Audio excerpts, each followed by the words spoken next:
श्री स्वामी समर्थ. स्वामी महाराज तुमच्या मनातील सर्व चांगल्या इच्छा पूर्ण करोत ही स्वामीचरणी प्रार्थना करते आणि आजच्या व्हिडिओला सुरुवात करते. तर पहा, दिवाळी हा सण अगदी जवळ आलेला आहे. अगदी 2 ते 3 दिवसांवरती आलेला आहे आणि दिवाळी हा सण 9 तारखेपासून दिवाळी सणाची सुरुवात होते. या दिवशी आहे गुरुवार आणि वसुबारसपासून दिवाळी हा सण सुरुवात होतो आणि या दिवशी आपण गोधनाची पूजा करत असतो. त्याचबरोबर या दिवशी आलेली आहे रमा एकादशी. त्याचबरोबर शुक्रवारी आहे 10 नोव्हेंबरला धनतेरस.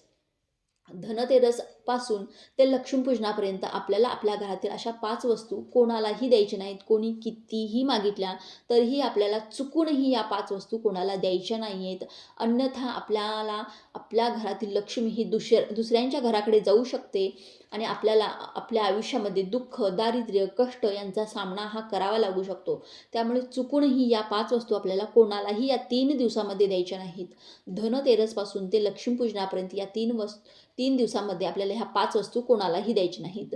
या 5 वस्तू कोणत्या आहेत? त्याचबरोबर आपल्याला ह्या 3 दिवसामध्ये अशी एक पदार्थ जो आहे तो आपल्याला कोणाच्याही घरी खायचा नाही आहे.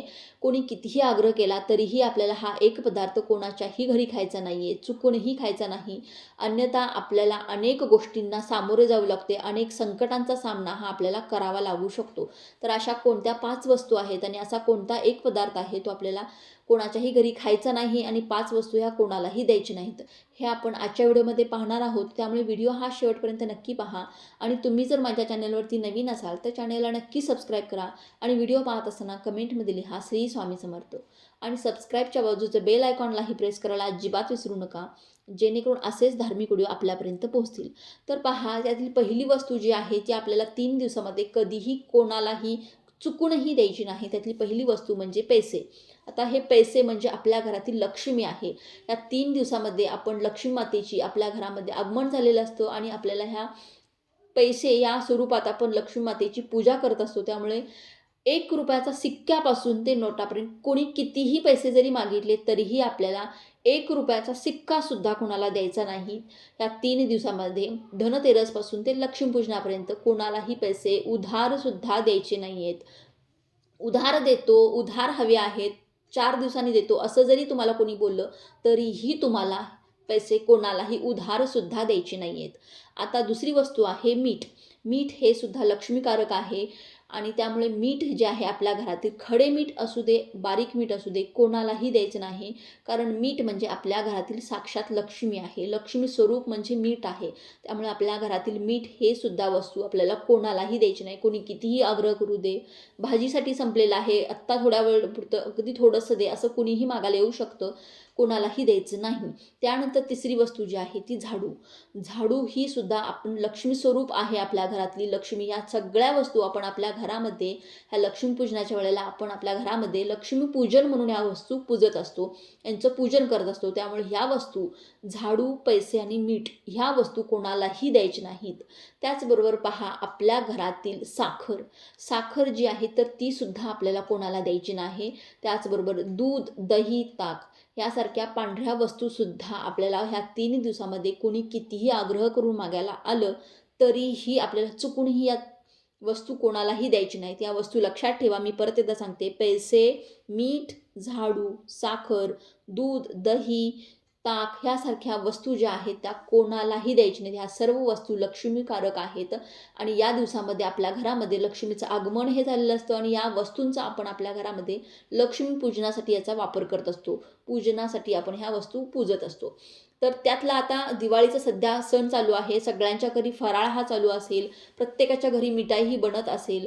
त्यामुळे प्रत्येकाच्या घरी आपण आपल्या कितीही जवळचे आप्तनिष्ठ असू देत, मित्र असू देत, आपले शुभचिंतक असू देत, कोणी कितीही दिवाळीच्या दिवसामध्ये आपल्याला फराळ काढण्यासाठी घरी बोलवत असतील, परंतु त्यामध्ये आपल्याला पांढऱ्या रंगाची मिठाई जी आहे म्हणजे दुधापासून बनवलेली जी मिठाई आहे ती कोणी कितीही आग्रह केला तरीही आपल्याला कोणाच्याही घरी चुकूनही हा पदार्थ खायचा नाही. ही वस्तू लक्षात ठेवा. दुधापासून बनवलेला पदार्थ जो आहे कोणी कितीही आग्रह करून तुम्हाला खायला विनंती करत असेल तरीसुद्धा तुम्हाला हा पदार्थ खायचा नाही. कारण अशा पांढऱ्या वस्तूंमधूनच दोष, करणीबाधा ह्या आपल्यावरती लवकर अवलंब होत असतात.